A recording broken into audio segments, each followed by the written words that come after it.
Picture this. A world-famous architect is standing in front of a half-finished concrete shell, somewhere between Lisbon and Tenerife, and is not looking at his blueprints. He's looking at a swan. Not a photo. Not a sketch. An actual, living swan, gliding across a pond 50 meters away, and is staring at its neck like it just solved a problem that's been sitting on his desk for 3 weeks. That architect was Santiago Calatrava. And he is far from the only one. If you start digging into the portfolios of the world's most celebrated architects, Saarinen, Calatrava, Utzon, Niemeyer, you keep running into the same animal over and over. Not eagles. Not lions. Swans. And once you notice it, you cannot unsee it.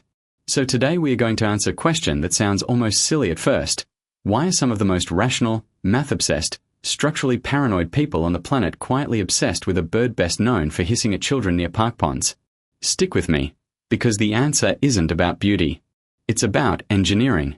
And by the end of this, you'll understand something about swans that even most bird lovers don't know, something that explains why their grace isn't an accident, but a brutally efficient piece of biological engineering that humans have been trying to steal for over a century. Let's start with the part everyone notices but almost nobody understands, the neck. A swan's neck looks soft. It looks almost liquid, the way it curves into that perfect S-shape. But underneath that smooth white feathering is something architects find genuinely thrilling, a stack of 23 to 25 vertebrae.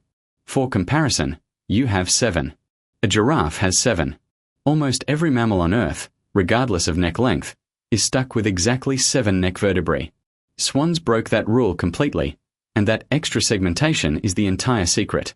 More joints means more points of controlled flexibility, which means the neck can bend into that iconic curve without ever putting dangerous stress on any single point along its length.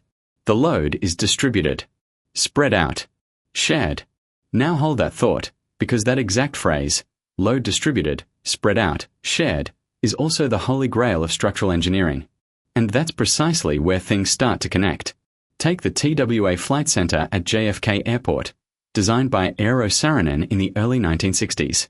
People walk through it today and instinctively say it looks like a bird about to take flight. That's not a coincidence or a poetic accident. Saarinen openly studied bird anatomy, wing curvature, and yes, the long sweeping necks of waterfowl while designing those concrete shells. He wanted a building that felt like it was caught mid-motion, the same way a swan's neck looks like it's frozen in the exact moment of a graceful turn.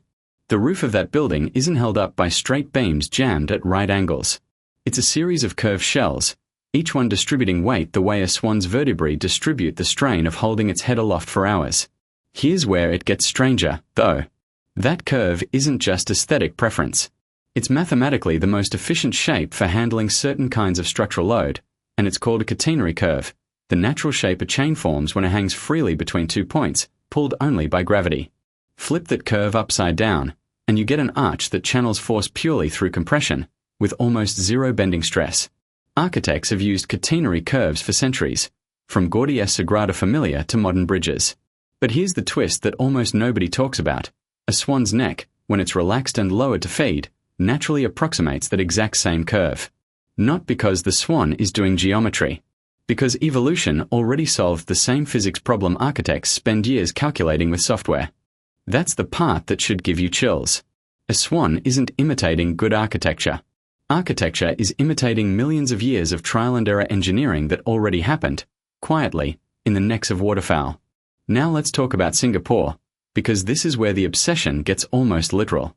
The Esplanade Theatre Complex, nicknamed the Durians by locals because of its spiky shell, often gets compared to insect eyes, but the architects behind several of Singapore's waterfront structures have openly cited swan and birdwing curvature as a reference point for their sweeping, layered canopy designs. And just across the water, you've got the Art Science Museum, shaped like an open lotus flower with curved petals reaching upward. A form engineers chose specifically because curved cantilevered shapes distribute wind and structural load far more evenly than flat panels ever could. Sound familiar? It's the same lesson, again and again. Nature already ran this experiment. We are just copying the results. But here's the question that should actually be bothering you right now. Why swans specifically? Pelicans have long necks too. So do herons, flamingos, even ostriches. Why does the swan, out of every long-necked bird on Earth, keep showing up in architecture textbooks and design lectures? Part of it is pure psychology, And this is where it connects directly to something we talk about a lot on this channel, how the human brain actually processes shapes. Researchers studying what's called biophilic design have found that human beings have a measurable, almost involuntary preference for smooth, continuous curves over sharp angles. Sharp corners trigger a tiny, ancient threat response in your brain, the same circuitry that once warned your ancestors about thorns, claws, broken bones, danger. Smooth curves don't trigger that response. They read as safe, calm, trustworthy. And a swan's neck is, quite literally, one of the smoothest, most continuous curves that exists anywhere in the animal kingdom. No sharp transitions. No abrupt angles. Just one long, flowing, unbroken line. So when an architect designs a building with that same unbroken curvature, they're not just making something pretty. They're tapping directly into a psychological response that makes people feel calmer the moment they walk inside. The Milwaukee Art Museum's Quadrature Pavilion takes this even further. Its vertebrae solile is a moving, wing-like sunscreen that literally opens and closes like a bird spreading its feathers, and Calatrava designed the entire museum to feel like it's perched on the lakeshore the way a swan settles onto water. Visitors consistently describe feeling a kind of calm or walking toward it, exactly the emotional reaction biophilic design researchers predict from extended curved forms. Now, here's the twist that ties this whole thing back to what this channel is actually about. Because we don't just talk about animals here, we talk about animal psychology. And the swan's reputation as the universal symbol of effortless, serene grace? It's almost entirely a lie. Underneath the waterline, a swan's legs are paddling in short, choppy, surprisingly inelegant strokes just to keep that upper body gliding smoothly. It's not relaxed down there, it's working. And swans themselves are not gentle creatures. They're some of the most territorially aggressive birds in freshwater ecosystems, capable of breaking bones with a single wing strike, fiercely defensive of nests, and locked into rigid, almost obsessive social hierarchies within their own flocks. The serenity you see on the surface is a performance built entirely on hidden, relentless effort underneath. And honestly, that might be the deepest reason architects are drawn to swans in the first place, even if most of them couldn't fully articulate it. Great architecture works exactly the same way.